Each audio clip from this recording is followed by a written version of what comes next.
a pasar Gracias. a la siguiente mesa o ponencia. En este caso, también Pere Boix te felicita por aquí, Toni. Pasamos a la siguiente mesa. Somos Fernando Flores y yo, quienes vamos a hablar en este momento sobre el tema ¿por qué es necesaria la innovación social ante los envejecimientos? Presento y me presento y iniciamos el tema para no demorar. Fernando Flores es profesor titular de Derecho Constitucional en la Universidad de Valencia y diplomado en Altos Estudios de la Defensa por el Centro Superior de Estudios de la Defensa Nacional. Ha centrado su interés docente e investigador en sistemas de protección de derechos fundamentales, los derechos de las personas mayores, democracia participativa. Es autor de libros varios y artículos académicos sobre todos estos temas y además en la administración pública ha trabajado como director general de Análisis y Políticas Públicas de la Presidencia de la Generalitat Valenciana, director general de Relaciones Institucionales en el Ministerio de Defensa, secretario general técnico del Ministerio de la Presidencia y director de gabinete del secretario de Estado del Ministerio de Justicia. Actualmente es el director del Instituto de Derechos Humanos de la Universidad de Valencia. Gracias, Fernando, por estar aquí hoy y acompañarnos en esta sesión. Gracias por elaborar conjuntamente el informe conmigo. Y yo soy Sacramento Pinazo, soy profesora de Psicología Social, presido la Sociedad Valenciana de Geriatría y Gerontología. Anteriormente fui vicepresidenta de la Sociedad Española de Geriatría y Gerontología. He dirigido durante 10 años un máster en atención sociosanitaria a la dependencia de la Universidad de Valencia. Soy patrona de la Fundación Pilares y también de Codifiba. Trabaja con personas con discapacidad física en la Comunidad Valenciana. Recientemente he investigado mucho sobre el tema de la soledad en las personas mayores y hemos publicado distintas cosas. Hemos hecho cursos con la Fundación Obra Social La Caixa, con el doctor Javier Yanguas, de soledad en personas mayores en diferentes lugares de España, hasta que llegó la COVID y los hemos tenido que frenar. Y también he colaborado con la Fundación Obra Social La Caixa recientemente en un informe sobre los cuidados de larga duración. Y bien, pues doy paso a nuestra ponencia, ¿por qué es necesaria la innovación social ante los envejecimientos? La Administración y los municipios deben asumir el riesgo necesario para definir cuáles son los retos estratégicos y cómo abordarlos, con quién, con qué recursos, cómo obtenerlos, dónde aplicarlos y además también definir bien claramente su responsabilidad en el desarrollo social y económico del municipio. Con respecto a los retos, no debemos olvidar que la innovación social es estrategia y, por lo tanto, implica la necesidad de generar impactos, generar valor social y, además, de una forma más eficaz, abordando aquellos asuntos que más o realmente importen y de manera diferente. Y esto se hace desde la combinación de recursos, de procesos, de políticas que tengan como fin mejorar la calidad de vida de las personas y de la sociedad en su conjunto. En el tema que nos reúne hoy, pues en el ámbito, los retos de los envejecimientos. Como decía antes, este es el tercero de los webinars organizados por la Cátedra Prospect dedicados a ayudar, a asesorar, a reunir aquí a pensantes sobre estos retos que nos pone los envejecimientos aquí delante. Los materiales de los distintos webinars y las sesiones y documentación añadida están todo grabado y disponible en la página web de la Cátedra Prospect. Con respecto a la forma de abordar los retos desde la innovación social, diríamos que la innovación social es exitosa cuando las innovaciones perduran, cuando los programas que se han puesto en marcha tienen un alcance amplio y además van dirigidos a un cambio sistémico, esto es, que afecta a distintos y a diversos agentes y actores. Las corporaciones locales deben tomar la iniciativa para actuar en este campo de la innovación social si quieren convertir esto en un elemento de cambio sistémico.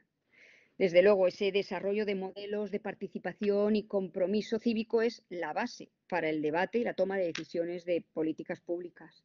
No se pueden olvidar las necesidades de las personas expresadas por ellos mismos en un contexto, además, donde los recursos son pocos, son escasos, son insuficientes o son inexistentes. Es necesario innovar en fórmulas de obtención de recursos o incluso en el uso que tenemos que darles a los recursos que ya existen. Y no repetir y repetir y repetir lo mismo que llevamos haciendo con un dudoso evaluación de su éxito o sin analizar siquiera si son esas políticas que llevamos a cabo costo eficaces. Por eso, desde la innovación social, las corporaciones locales deben generar nuevas ideas y más en este contexto de crisis. A menudo no existen suficientes estructuras, ni siquiera suficientes recursos para cambiar las cosas, ni siquiera a veces sabemos cómo hacerlo y por eso hoy y por eso hay distintas buenas prácticas que nos pueden ayudar y por eso es necesario hacer buenos diagnósticos. Es importante co-crear, es importante escuchar. Y una vez conocidas diversos recursos, diversos proyectos piloto, pues seleccionarlos y ver cuál de ellos pueden ser más adecuados para nuestro contexto concreto. Y podemos replicar iniciativas exitosas y las corporaciones locales pueden ayudar aportando recursos, ofreciendo apoyo institucional y así, una vez definidas, identificadas cuáles y puestas en marcha, pues adoptarlas y después institucionalizarlas. Eso es la innovación social. Se trata de unir esfuerzos de todos y para todos y siempre pensando en la mejor iniciativa posible para la mayor cantidad posible de personas. Voy a compartir la presentación, me he dado cuenta de que no la estaba compartiendo. No puedo compartirla, Pilar, porque no tengo permiso. A ver. Ahora, perdón, no estaba haciéndolo bien. Bien, por tanto, la innovación social es el desarrollo de ideas, pero no necesariamente cambiando todo lo que había. Quizá sí, o quizá es simplemente darle una vuelta. Quizá es mirar lo que tenemos de una manera más creativa. Quizá es empezar a mirar más a las personas y a sus necesidades y no tanto lo que desde la corporación local queremos hacer o seguir haciendo lo que se hacía. Nos encontramos ante un reto histórico, ya lo ha dicho Antonio Ariño, el reto del envejecimiento demográfico, que va unido con un reto sanitario, o que conlleva un reto sanitario, pero también un reto social, el reto de los cuidados, pero también el reto de la vivienda, de las ciudades, el reto de las comunidades, el reto de la economía, el reto de las políticas públicas. Son muchos retos y muchos frentes los que quedan abiertos y van a quedar más abiertos todavía si miramos, bueno, pues esta, por ejemplo, evolución de la población de 65 y más años, que se prevé o proyecta de aquí a 20 años, a 30 años o a 40 años más, ¿no? No solo va a haber más personas mayores, sino que va a haber más personas muy mayores. Y no es que siempre la edad signifique situaciones de dependencia, pero sí que es verdad que a más edad es más posible tener algunas situaciones de discapacidad que requieran cuidados. Este es uno de los muchos artículos que han ido apareciendo en los últimos años sobre las necesidades que se plantean en esta comunidad, también en otras, pero bueno, hoy estamos hablando de la Comunidad Valenciana. Y bueno, esto es de 2006 y dice, se va a disparar en los próximos 15 años, ya estamos en 2021. Bueno, pues es que conforme va pasando el tiempo, si no nos subimos al tren, el tren pasa y nosotros nos quedamos atrás. Hay muchos retos, pero voy a citar algunos. El reto de la soledad, lo he nombrado antes, la soledad emocional, la soledad social, el aislamiento de tantas personas de diferentes edades, pero también de personas mayores, como no. Necesitamos una especial mirada a las personas en situación de dependencia y sobre todo a las personas con demencias. Ayer fue el Día Mundial del Alzheimer. La necesidad de cambiar el modelo de cuidados, de cambiar cómo miramos a los cuidados y cómo pensamos en las responsabilidades de los cuidados, ayudar y apoyar a las familias. Y también poner en valor y dar visibilidad a las personas mayores, reducir la discriminación por edad, la vulneración de derechos, y necesitamos una sociedad para todas las edades. Por tanto, ahí hay temas, los envejecimientos, la mirada de género, la promoción de la autonomía personal, los cuidados centrados en las personas, más recursos, más diversos, más adecuados, las personas que quieren envejecer en sus casas, contar con las personas, la participación social y la cívica como fuente de bienestar. Muchos retos que se ponen aquí delante. Pongo puntos suspensivos porque podemos estar hablando de esto mucho tiempo. Y no solo las personas ya en situación de dependencia, con necesidades de ayuda para las actividades de la vida diaria, las básicas o las instrumentales, no solo las personas con fragilidad, sino aquellas que están perdiendo su capacidad de vida independiente, ayudarlas, apoyarlas con recursos comunitarios, con redes de apoyo, ayudarlas para que sigan envejeciendo en casa, ayudarlas aproximando los servicios a sus necesidades. No pensemos en el problema del envejecimiento demográfico, sino de las oportunidades que se plantean. La presencia de dependencia y sobre todo de problemas de salud, dice aquí este interesantísimo informe, sobre todo problemas de salud y deterioro cognitivo, incrementa el riesgo de exclusión social y la vulneración de derechos básicos de las personas que viven en centros residenciales y, añadiría yo, también las que viven en sus casas, en sus domicilios, si no son adecuadamente cuidadas. Creo que las políticas públicas, las corporaciones locales tienen mucho todavía que hacer, mucho que reflexionar y mucho que replantear. Y hay mucha necesidad de políticas públicas sobre cuidados pensadas desde un enfoque basado en derechos. ¿No es así, Fernando? ¿Qué nos puedes decir? Bueno, buenas tardes. Muchísimas gracias, Sacra. Pues sí, el enfoque basado en derechos probablemente es por lo menos una de las metodologías que últimamente, en los últimos años, se están proponiendo para acercarnos al envejecimiento y a la elaboración e implementación de políticas públicas dirigidas al bienestar de los mayores, pues que tienen interés, y paso a comentaroslo. Bueno, evidentemente no sin antes darte las gracias por la introducción, también por permitirme acompañarte en la elaboración del informe que estamos explicando, también agradeciendo evidentemente a la Cátedra Prospect, a María Dolores Pitarch, a Joan Romero, bueno, que podamos hoy estar aquí hablando de este tema que efectivamente nos interesa mucho. Efectivamente, se habla de la innovación social ante los envejecimientos, y una de las innovaciones que pudiéramos aportar es el enfoque a la hora de abordarlos. Tú lo has dicho, la innovación no necesariamente es inventar cosas nuevas, sino hacer cosas distintas o mejores, combinando de forma diferente los materiales que teníamos o sencillamente combinándolos, porque muchas veces lo que sucede es que tenemos muchos materiales, son materiales que deberíamos utilizar para hacer las cosas, pero como pertenecen a formaciones distintas, empleos distintos, intereses distintos, pues no dan lugar a esa combinación.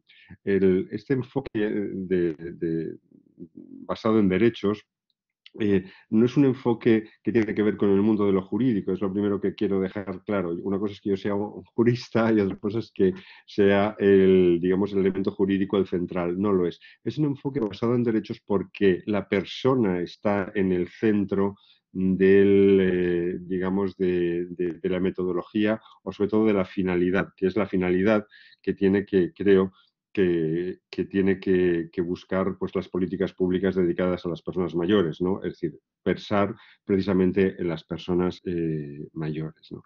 En la medida que interpretemos, yo creo que viene este enfoque a la hora de elaborar políticas públicas sobre envejecimiento, yo creo que nuestro trabajo para entenderlo será: el envejecimiento dará mejores resultados, y después elaboraremos, implementaremos y evaluaremos mejor esas políticas públicas.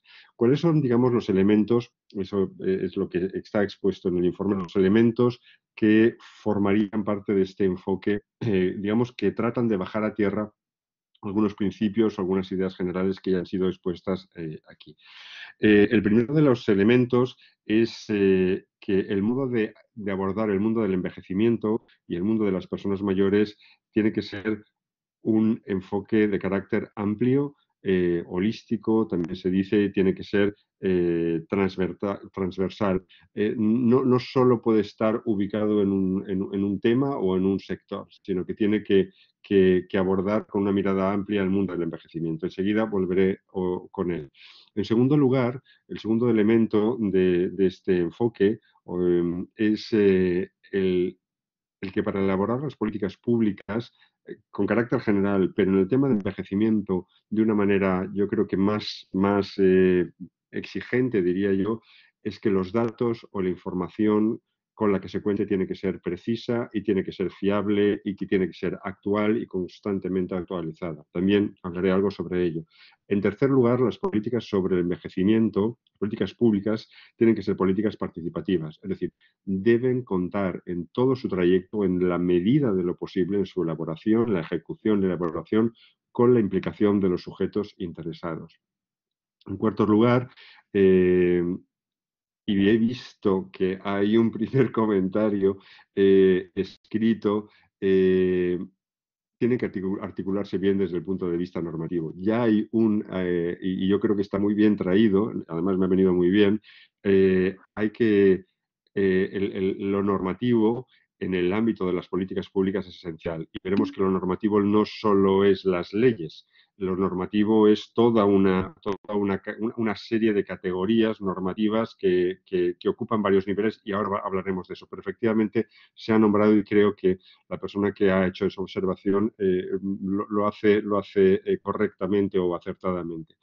Y por último lugar, en quinto lugar, digamos que el enfoque basado en derechos lo que nos dice es que la persona y sus derechos tienen que ser la finalidad de las políticas públicas.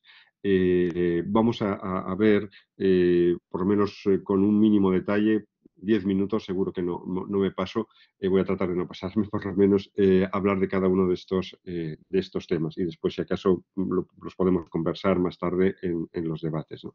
En primer lugar, cuando hablamos de que las políticas públicas deben abordarse de modo amplio, de lo que estamos hablando es, digamos, cómo nos planteamos el tema de envejecimiento. Si viéramos la antigua película esa de Airbag, estaríamos hablando del concepto, de qué estamos hablando, cuál es la perspectiva, cuál es el planteamiento. Cuando pensamos en las personas mayores, probablemente no las personas que estamos aquí, hay personas que saben muchísimo más que yo y por lo tanto sé que muchos de nosotros lo tenemos o lo tenéis claro, pero en muchos casos persona mayor y política que tiene que ver con persona mayor es temas de salud o temas sociosanitarios.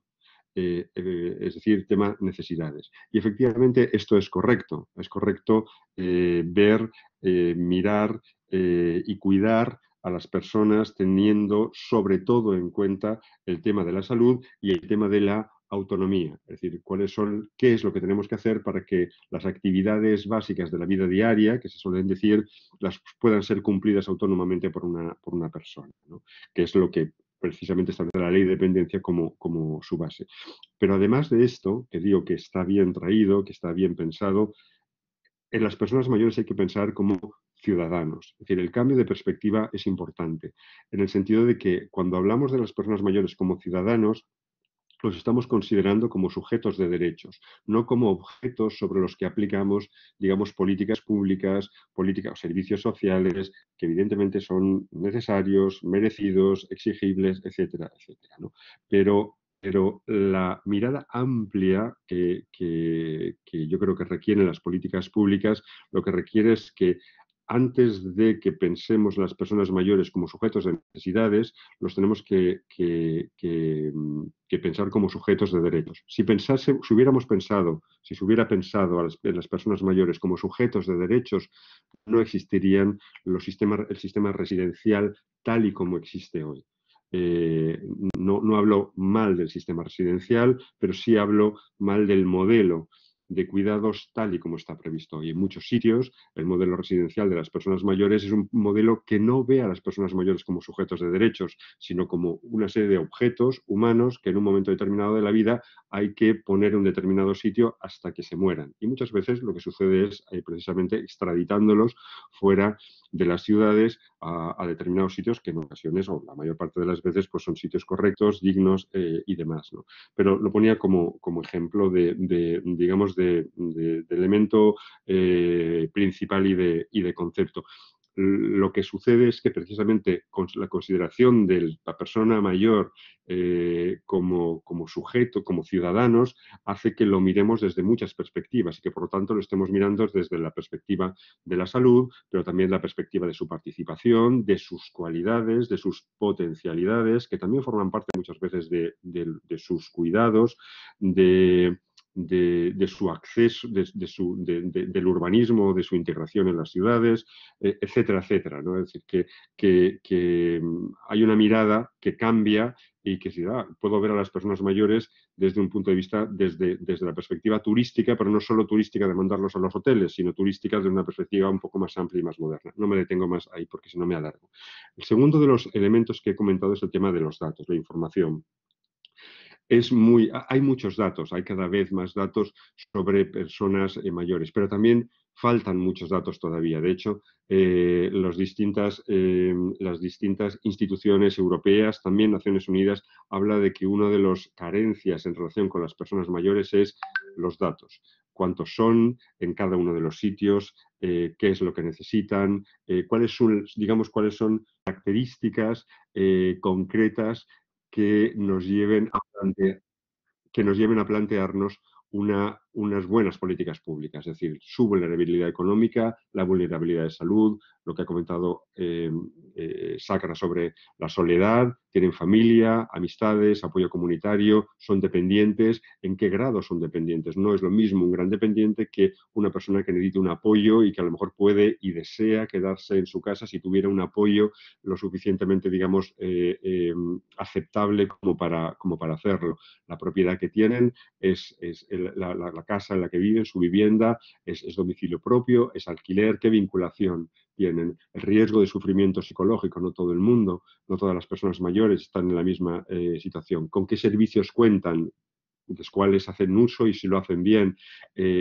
¿Por qué personas son cuidadas? Su perfil, su formación, su salario. Bueno, no me detengo en la cantidad, digamos, de información que deberíamos de tratar de ir obteniendo de la población mayor de que se van a ocupar nuestras políticas públicas, la historia de vida de cada persona para saber si queremos realmente personalizar en la medida de lo posible y desinstitucionalizar en la medida de lo posible los cuidados y las políticas públicas, la historia de vida de cada una de las personas, ¿no? Hay que entender que el grupo de personas mayores no es un mundo homogéneo, es un mundo absolutamente heterogéneo. Es decir, es como si fuéramos, bueno, muchas de las personas que estamos aquí o algunas de las personas ya somos mayores o estamos entrando y desde luego en ese sector de la población y todos somos muy distintos. Y todos somos muy distintos, no solo desde la perspectiva de salud, que evidentemente la vamos perdiendo, cada vez somos más débiles, pero desde quiénes somos y cuál es nuestro proyecto de vida, de nuestra vida extendida, que muy bien acuña o trae a colación ese término Antonio, cuál es nuestro proyecto de vida en lo que nos quede de vida, ¿no? En tercer lugar, es decir, el primero, por lo tanto, es la perspectiva amplia. En segundo lugar, tenemos el tema de la importancia de la información, de los datos y del rigor. En tercer lugar, es que los proyectos municipales de cuidados, como muchas de las personas y algunas de las que nos van a explicar su caso práctico, deben ser en la medida de lo posible proyectos participativos. Para que sean proyectos participativos tienen que participar sobre todo los protagonistas de los cuidados, las personas cuidadas, su contexto, los cuidadores, las cuidadoras, los profesionales, el tercer sector, los expertos también. Hay que dar entrada, por lo tanto, al mundo, digamos, a quienes, digamos, utilizan de una u otra manera las políticas públicas. También es importante construir, fortalecer espacios de encuentro entre lo institucional y la ciudadanía. Hay ciudadanía en marcha que trabaja que trabaja con las personas mayores. Hay que intentar encajar lo mejor posible las acciones que se dirigen desde uno y desde otro sitio. En cuarto lugar, y se relaciona con lo que había comentado antes una persona en los comentarios, ha de articularse correctamente desde el punto de vista normativo. Es cierto que las políticas públicas en materia de servicios sociales, en materia de envejecimiento, en relación con las personas mayores, fundamentalmente son políticas de carácter autonómico y de carácter local. Y por lo tanto, las leyes autonómicas y la normativa local es muy importante. Pero hay que tener en cuenta que el nivel viene desde la Unión Europea, pasa por la Constitución, hay leyes de carácter estatal, hay leyes autonómicas y hay que tratar de implementar lo mejor posible unas y otras, porque efectivamente, como os he dicho en ocasiones, las leyes no ayudan precisamente, sino que pueden ser obstáculos para implementar políticas públicas a nivel local. Eso requiere, es decir, todo ese marco multinivel lo que implica, exige, es una de las cosas más difíciles que se muestran en lo que es la realización de la actividad administrativa, que es la buena coordinación entre ellas. Sin una buena coordinación no existe una buena política pública. Y el ámbito local es el último de los escalones que nos da acceso a la realización efectiva de las políticas públicas, pero es el más cercano, es el esencial además, y en este punto, el punto de las personas mayores es definitivo, por decirlo así. Y para acabar, el objetivo de las políticas públicas ha de ser la protección de los derechos de las personas mayores. Ese es el objetivo y, por lo tanto, nunca lo tenemos que perder de vista. Cuando pensamos en la política pública, tenemos que pensar en qué derecho estamos, en último término, estamos protegiendo o promocionando. A que las personas mayores no sufran maltrato ni físico ni psicológico, a su privacidad o a su intimidad, a su libertad de residencia, es decir, que pueden elegir dónde quieren residir o dónde quieren vivir si se dan las circunstancias para poder hacerlo, a que puedan circular, a que puedan moverse libremente, a que tengan la información para poder participar. No se puede participar si no se tiene información, ¿no? En fin, toda una serie de derechos que tienen que ver con la dignidad de las personas mayores, que tienen que ver con el ejercicio de su autonomía y que tienen que ver, además, que tienen que ver con sus posibilidades de acción en una sociedad que los debe integrar en ese diálogo intergeneracional que también explicaba Antonio muy bien y que probablemente de hacerlo pues nos hará como sociedad una sociedad mejor. Si planteamos las cosas así, yo sé que el tema es un poco teórico, pero ahora ahora viene quien realmente lo ha implementado, creo que con éxito, pues creo que se reforzarán también las capacidades de quienes las aplican, de quienes crean y ejecutan políticas públicas y beneficiará, que es lo que se busca, pues a las personas a las que éstas se dirigen. Muchas gracias, Sacra, y yo aquí dejaría mi intervención. Gracias, Fernando. También es un gusto escucharte y como luego van a poder tener a disposición el informe y podrán leer muchas más cosas sobre el enfoque basado en derechos que están en este informe, pues lo tenemos que dejar aquí porque si no se nos va acumulando un poco de retraso. Solo decir que en la mesa siguiente tendremos 3 personas que hablarán o nos enseñarán cómo podemos aprender de buenas prácticas en gobernanza municipal. Hemos escogido una buena práctica de acercar los servicios en lo rural, el programa Rompiendo Distancias. Hemos escogido otra que tiene que ver con el Pacto Intergeneracional, el Plan Intergeneracional de Extremadura, y otra sobre cómo centrarse en los cuidados con un enfoque de ciclo vital, y ahí la estrategia vasca de cuidados.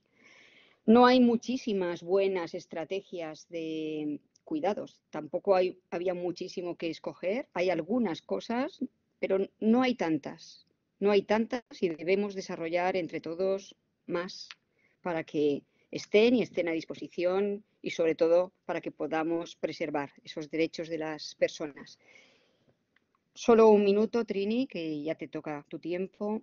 En el documento del informe que tendréis a disposición también en la página web, hemos querido hablar de los retos del envejecimiento poblacional, el cambio de mirada necesario del que hay que partir, en donde debemos hablar de envejecimientos y no de un solo envejecimiento, no la persona mayor o nuestros mayores, sino diferentes modos de envejecer que habrá que tener en cuenta para ayudar en sus bienestares, la necesidad del enfoque basado en derechos, algunos datos sobre los recursos públicos y privados para los cuidados y para vivir.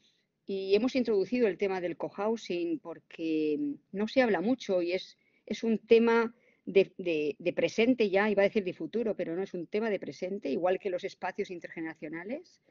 Es posible que nos hayamos dejado buenas prácticas de algunos municipios o incluso de la Generalitat, pero hemos siempre cogido documentos que estaban publicados y que son accesibles para la ciudadanía. Así que si alguien tiene una buena práctica pero no la ha publicado, no la hemos podido incorporar en este informe. Un quinto capítulo habla de las líneas prioritarias que consideramos ante los envejecimientos, de las varias que hay, pero hemos hablado aquí de las prioritarias. Hemos elegido algunos ejemplos de buenas prácticas y hemos añadido un anexo con estrategias de envejecimientos de diferentes comunidades autónomas. Entre los ejemplos de buenas prácticas están algunos que hoy han venido aquí, el de Asturias de Rompiendo Distancias, aunque hoy no viene para hablar del Ayuntamiento de Pescueza, pero José Vicente Granado, que hablará del plan intergeneracional, era alcalde cuando puso en marcha todo el trabajo de cuidados en un ayuntamiento pequeñito como es el de Pescueza, quizá algo nos puede decir en unos minutos. Y de la Comunidad Valenciana hemos rescatado dos, ese edificio intergeneracional de Plaza de América, del que ya hablamos en otro webinar previo, que si alguien tiene mucho interés solo tiene que ir a la página web y consultar los vídeos de allá. Y el proyecto Cuidamos Contigo y Participamos Contigo, que está elaborando la Fundación Pilares en la Vega Baja, en Almoradí, en Rojales y Formentera del Segura. Muy interesantes proyectos que están un poquito comentados dentro del informe. Y luego, como he dicho, diversas estrategias centradas en la innovación. Fijaros esta estrategia gallega que ya lleva el nombre en el título, el Plan Intergeneracional de Extremadura del que nos hablarán, o la estrategia vasca de gobernanza con las personas mayores. Las palabras son importantes. ¿Qué términos usamos? ¿Qué lenguaje usamos para referirnos a qué cosas marca la diferencia? Y el mero título ya nos está diciendo hacia dónde se encaminan algunas de estas estrategias. El mero hecho de tener una estrategia. Hacia ahí creo que vamos y hacia ahí tenemos que avanzar. Y por eso, y quito mi presentación para que Trini pueda ir poniendo la suya, por eso hoy